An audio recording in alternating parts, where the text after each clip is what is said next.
Hello guys, welcome to another vlog. और सुबह की शुरुआत हो रही है यहीं घर से। और अब मैं हो चुका हूँ तैयार, क्योंकि अभी सुबह जल्दी क्या उठा। ऑलमोस्ट 9 बज चुके हैं और मुझे जाना है आज ओखी मठ की तरफ। और आज कुछ काम है, तो आज का तो सफ़र सीधे ट्रैवलिंग में ही निकलेगा। ब्रेकफास्ट भी नहीं किया है, अभी मैं बस तैयार हुआ हूँ, नहा धो के तैयार पूजा कर लिए। बस अब निकलते हैं। ये मेरा बैग है, एक छोटा बैग है, बाकी कपड़े मैंने रख लिए, रात को ही पैकिंग कर ली थी। और ये हमारे छोटे से मंदिर, पूजा हमने कर ली है। और आजकल वाईफाई का रिचार्ज खत्म होता है और टीवी हम चला नहीं रहे, फोन से कनेक्ट करने का मन नहीं करता। बस ऐसे निकल रहा। कार्तिक जल्दी आ जा भाई, जाने का टाइम हो गया मेरा। कहाँ गई चाबी? चलो तब तक गाड़ी में सामान रख लेते हैं, निकलने के लिए इजी रहेगा। गाइस, गाड़ी में हम बैठ चुके हैं, गाड़ी स्टार्ट हो गई है। गाड़ी में थोड़ा हल्का साउंड सा आ रहा है, समझ नहीं आ रहा किस चीज़ का साउंड है, बस इट्स ओके, हम देख लेंगे। सुबह सुबह निकलना इस अपने आप में ही थोड़ा, मुझे ऐसा लगता है कि यही एक टास्क होता है, क्योंकि सुबह सुबह गाड़ी चलाना और यहाँ से थोड़ा एक लंबा रूट है वो कवर करना।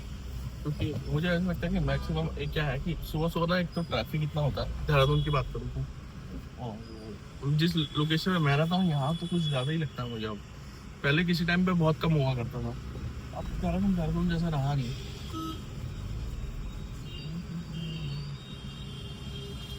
सबसे बड़ी बात यह है, फ्यूल मैंने रात को ही डलवा लिया था। और अब बस हमें सीधे गाड़ी चलानी है। ब्रेकफास्ट भी नहीं किया, एक बिस्किट खाया है। अब रास्ते में देखेंगे कहीं रोकेंगे गाड़ी, आएंगे। यार अकेले ड्राइव करने का एक अलग ही मजा है, क्योंकि आपके लिए आपको, जब आप अकेले ड्राइव करते हो तो मुझे ऐसा लगता है कि जैसे मैं काफ़ी थोड़ी तेज चलाता हूँ। और मतलब जब बगल में कोई बैठा होता है उसको ऐसा लगता है, उसकी रिस्पॉन्सिबिलिटी लगती है मुझे कि यार थोड़ा सेफली पहुँचाना है ऐसे। हालांकि मैं भी स्लो ही चलाता हूँ, इतनी तेज नहीं चलाता। और अकेले में एक चीज़ और है, आदमी ना जल्दी पहुँच जाता है कहीं भी हो। तो मतलब मुझे एक चीज़ लगती है कि हाँ ये, पर इसका एक ही ड्रॉबैक है कि अगर कोई बगल में बैठा हो तो फिर उससे थोड़ी बातचीत हो जाती है और फिर आदमी थोड़ा टाइम निकल जाता है। जैसे घर वाले बोल रहे थे मुझे कि किसी को साथ में ले आता, तो यार कब तक लेके आना है, इतना टाइम हो गया अप डाउन करते हुए, आना जाना आना जाना आना जाना। अब ठीक है, ऐसे चलता है।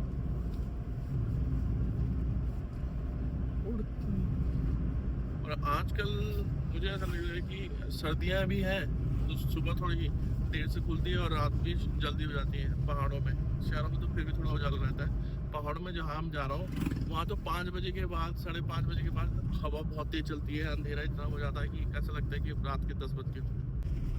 आपको एक चीज़ दिखाता हूँ,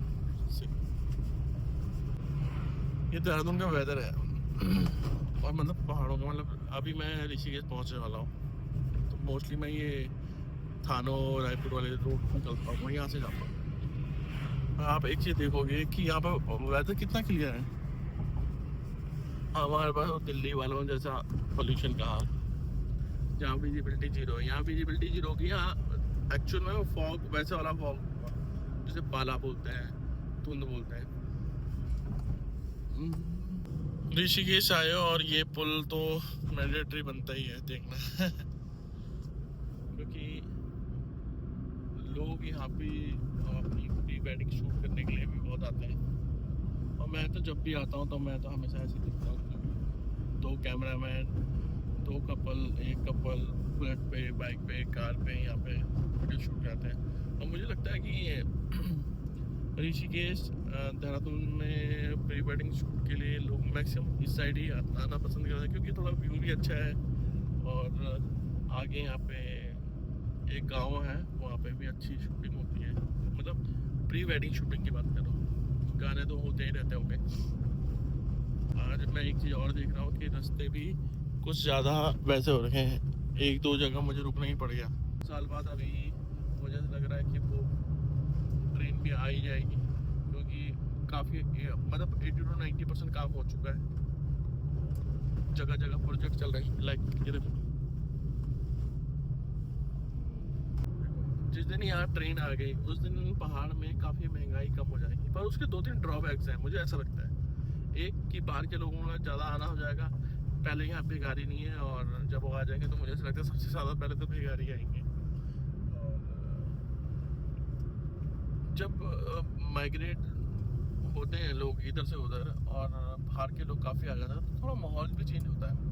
मुझे ऐसा लगता है कि उसके बाद शायद यहाँ भी जैसे अभी इतनी चोरी वगैरह नहीं होती, इतना वायलेंस नहीं है, बहुत कुछ सही है। क्योंकि यहाँ पे अभी भी आप देखोगे कि जो पोल्यूशन रेट है कुछ नहीं है, जीरो के समान है, इतनी गाड़ियाँ चलने के बावजूद भी, क्योंकि हर जगह ग्रीनरी ज़्यादा है, गाड़ियाँ कम है उसके अकॉर्डिंग। तो ये है, पर विकास भी बहुत ज़रूरी है।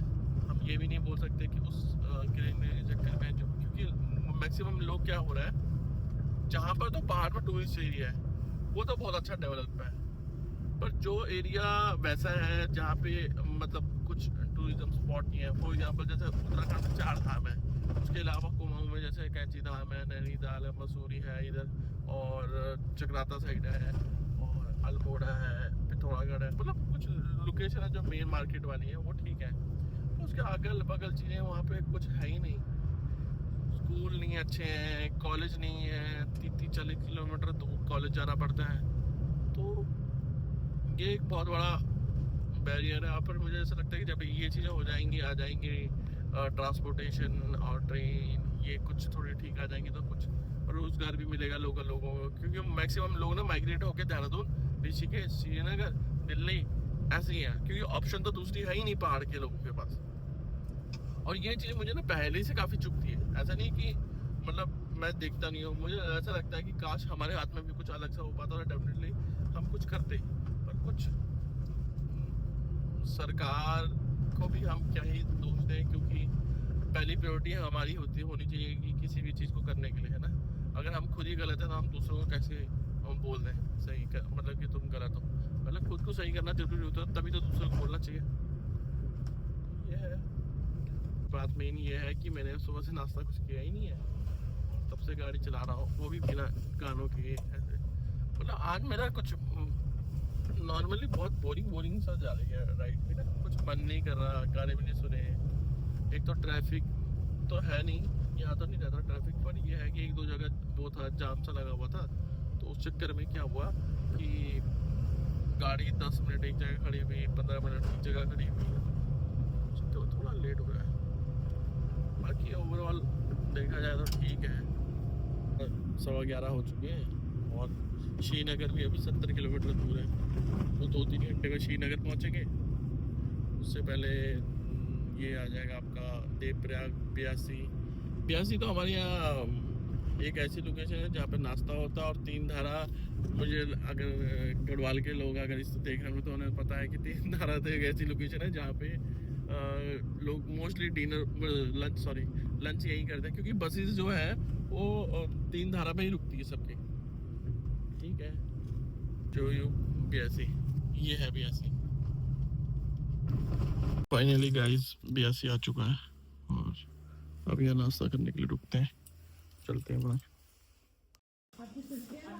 ये है 3 धारा जहाँ पे खाना खाते हैं हम, और ये उत्तराखंड का एक ऐसा, मतलब जो गढ़वाल पे आते हैं तो मोस्टली मैक्सिमम 80 to 90% लोग, मतलब रोडवेज वाले जो पब्लिक ट्रांसपोर्ट वाले वो तो यहीं खाते हैं, बाकी अब लोकल लोग भी यहीं खाते हैं, क्योंकि मिड एरिया पड़ जाता है। आधा यहाँ से अगर कर्णप्रयाग जाओ 6 घंटे, 3 घंटे आपको कर्णप्रयाग के लगेंगे, और 3 घंटे यहाँ तक पहुँचने में लगेंगे, तो लगभग 6 घंटे में आप यहाँ पहुँच जाओगे।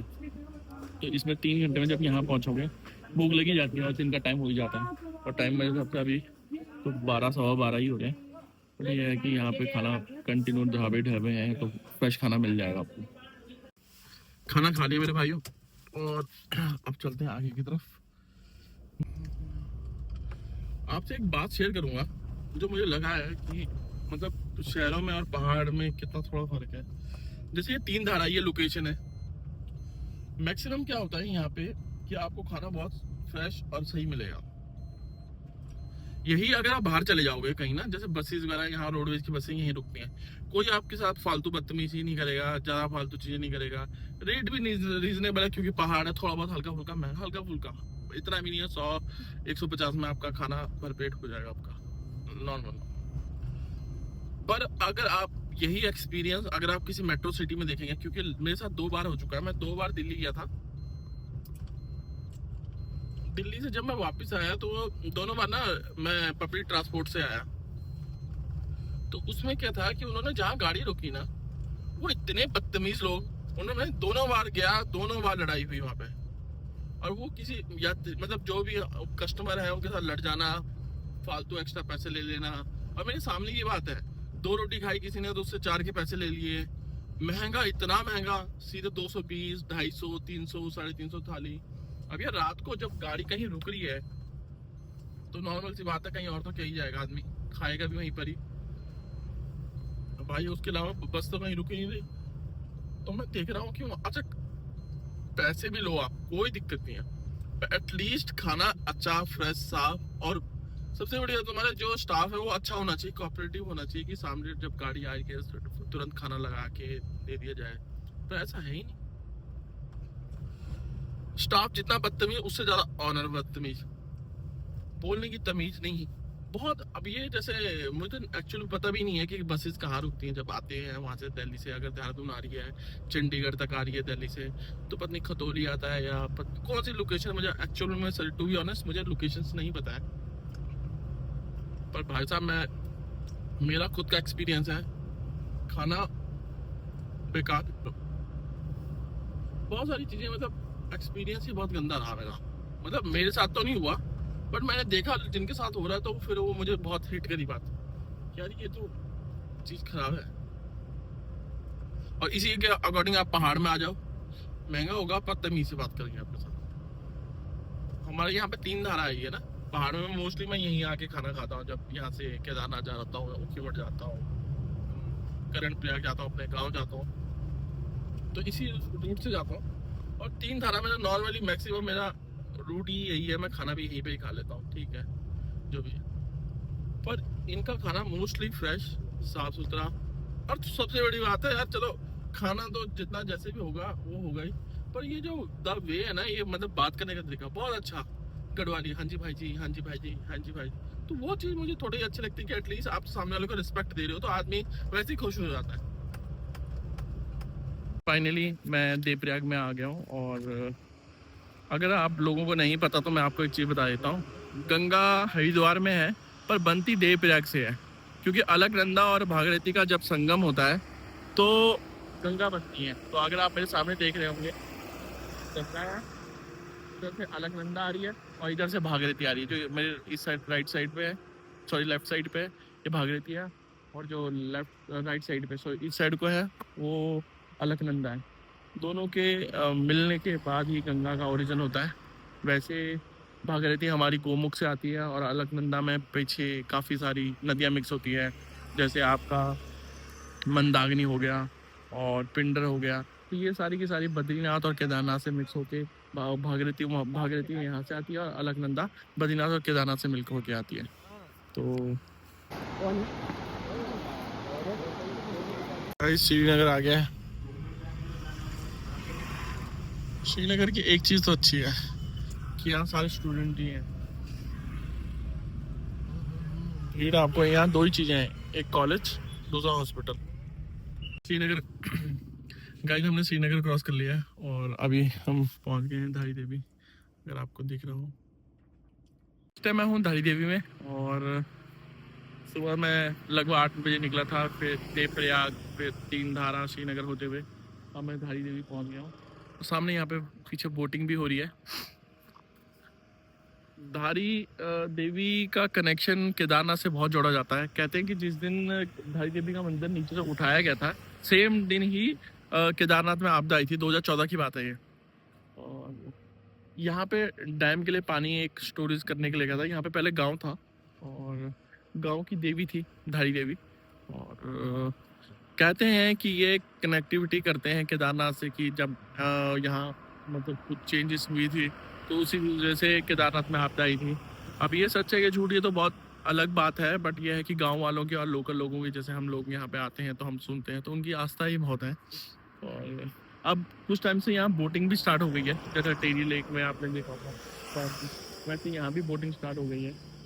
और अगर आप सामने देख रहे होंगे तो बोटिंग हो रही है। और मैं तो ये देख रहा हूँ कि यहाँ रेत कितना है। चलते हैं, ऑलरेडी काफ़ी लेट हो चुके हैं, ज़्यादा देर रुकना भी क्या है। मैं रुकते रुकते आ रहा हूँ और अब टाइम हो गया जल्दी से जाने का।